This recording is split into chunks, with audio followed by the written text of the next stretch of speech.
কোনোভাবে ভুল ভাল বুঝিয়ে তারেক রহমানের কাছ থেকে নমিনেশন বাগিয়ে নিয়েছে।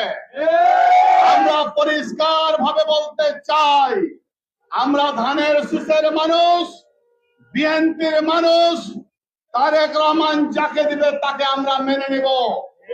তাদেরকে আমরা ওয়েলকামও জানিয়েছি, কিন্তু তাদের উদ্ধত্তপূর্ণ আচরণ দেখে মনে হচ্ছে তারা বিএনপির ভোট নিবে না, তারা তার ভাই ওদুদের আওয়ামী লীগের ভোট নিয়ে পাস করবে।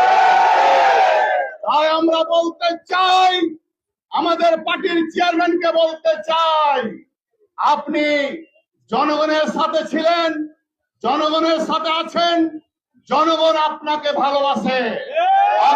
জনগণের কথা মাথায় রেখে এই সব অবৈধ, এই সব হাসিনার দালালদেরকে আপনি প্রত্যাখ্যান করে চাঁপাইনবাবগঞ্জের যাকে ইচ্ছা তাকে নমিনেশন দেন।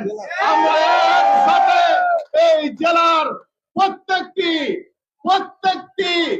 আপনার এমপিকে আমরা পাস করিয়ে আপনাকে আমরা উপহার দেবো ইনশাআল্লাহ। সংগ্রামী সাথী বন্ধুগণ, আমি আমার বক্তব্য শেষ করছি। আল্লাহ হাফেজ। আসসালাম।